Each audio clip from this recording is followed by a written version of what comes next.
22वां बाब। मिकाया नबी अखीयब को आगाह करता है। और 3 बरस वो ऐसे ही रहे, और इसराइल और अराम के दरमियान लड़ाई न हुई। और तीसरे साल यहूदा का बादशाह यहूसफत शाह इसराइल के हां आया। और शाह इसराइल ने अपने मुलाजमों से कहा, क्या तुमको मालूम है कि रामात जिलाद हमारा है, पर हम खामोश हैं और शाह अराम के हाथ से उसे छीन नहीं लेते। फिर उसने यहूसफत से कहा, क्या तू मेरे साथ रामात जलाद से लड़ने चलेगा? यहूसफत ने शाह इसराइल को जवाब दिया, मैं ऐसा हूं जैसा तू, मेरे लोग ऐसे हैं जैसे तेरे लोग, और मेरे घोड़े ऐसे हैं जैसे तेरे घोड़े। और यहूसफत ने शाह इसराइल से कहा, जरा आज खुदावंद की मर्जी भी तो दरियाफ्त कर ले। तब शाह इसराइल ने नबियों को, जो करीब 400 आदमी थे, इकट्ठा किया और उनसे पूछा, मैं रामात जिलाद से लड़ने जाऊं या बाज रहूं? उन्होंने कहा, जा, क्योंकि खुदावन उसे बादशाह के कब्जे में कर देगा। लेकिन यहूसफत ने कहा, क्या इनको छोड़कर यहां खुदावन का कोई नबी नहीं है ताकि हम उससे पूछें? शाह इसराइल ने यहूसफत से कहा कि एक शख्स इमला का बेटा मिकाया है तो सही, जिसके जरिए से हम खुदावन से पूछ सकते हैं, लेकिन मुझे उससे नफरत है, क्योंकि वो मेरे हक में नेकी की नहीं बल्कि बदी की पेशीन गोई करता है। यहूसफत ने कहा, बादशाह ऐसा न कहे। तब शाह इसराइल ने एक सरदार को बुलाकर कहा कि इमला के बेटे मिकाया को जल्द ले आ। उस वक्त शाह इसराइल और शाह यहूदा यहूसफत सामरिया के फाटक के सामने एक खुली जगह में अपने अपने तख्त पर शाहाना लिबास पहने हुए बैठे थे, और सब नबी उनके हजूर पेशीन गोई कर रहे थे। और कनाना के बेटे सिदकिया ने अपने लिए लोहे के सींग बनाए और कहा, खुदावन यूं फरमाता है कि तू इनसे अरामियों को मारेगा जब तक वो नाबूद न हो जाएं। और सब नबियों ने यही पेशीन गोई की और कहा कि रामात जिलाद पर चढ़ाई कर और कामयाब हो, क्योंकि खुदावन उसे बादशाह के कब्जे में कर देगा।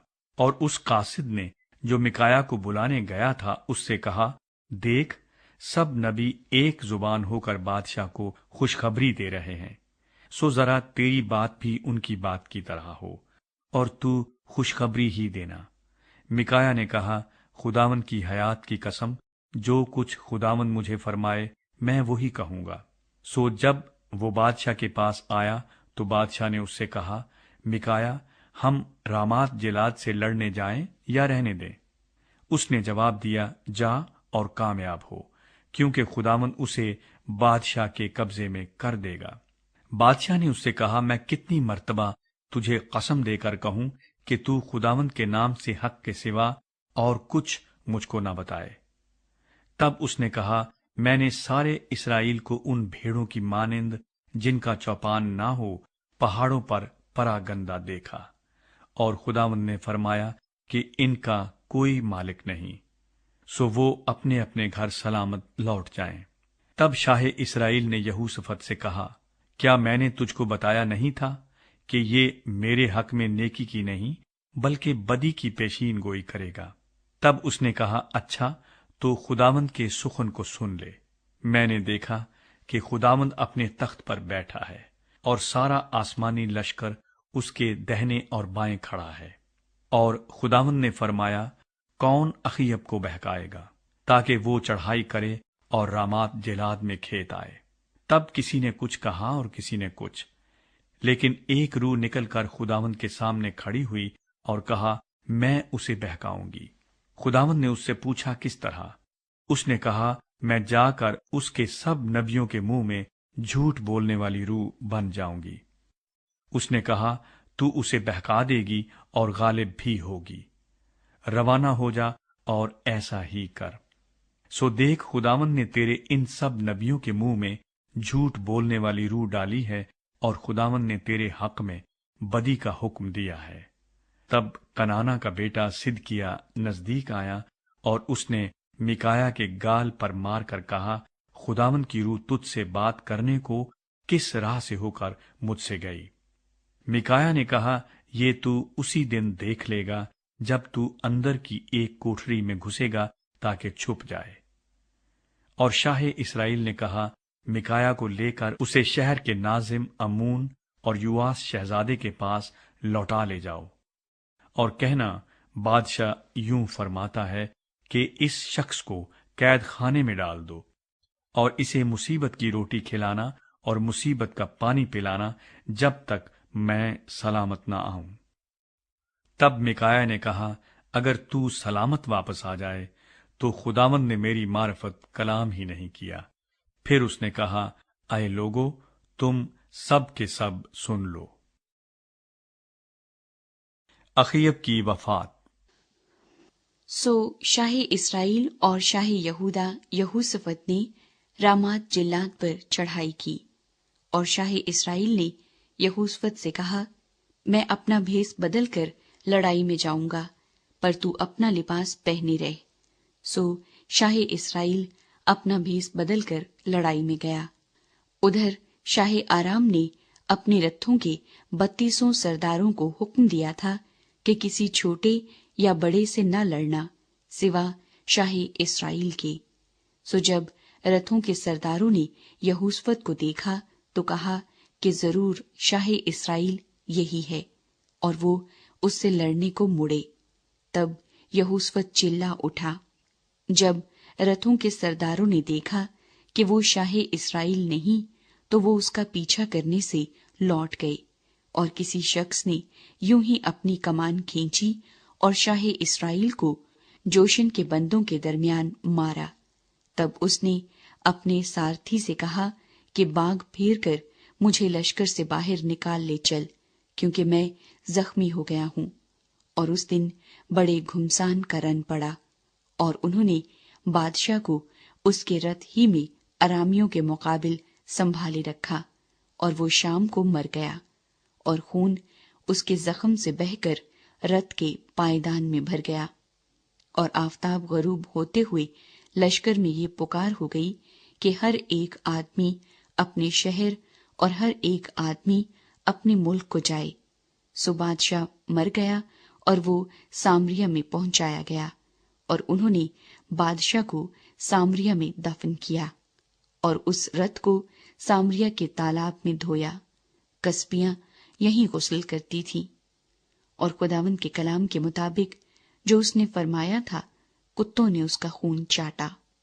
और अखीयब की बाकी बातें और सब कुछ जो उसने किया था, और हाथी दांत का घर जो उसने बनाया था, और उन सब शहरों का हाल जो उसने तामीर किए, सो क्या वो इस्राएल के बादशाहों की तवारीख की किताब में कलमबंद नहीं? और अखीयब अपने बाप दादा के साथ सो गया, और उसका बेटा अखजिया उसकी जगह बादशाह हुआ। यहूदा का बादशाह यहूसफत। और आसा का बेटा यहूसफत शाह इस्राएल अखीयब के 4थे साल से यहूदा पर सल्तनत करने लगा। और जब यहूसफत सल्तनत करने लगा तो 35 बरस का था, और उसने यरूशलेम में 25 बरस सल्तनत की। उसकी मां का नाम अजूबा था, जो सिलही की बेटी थी।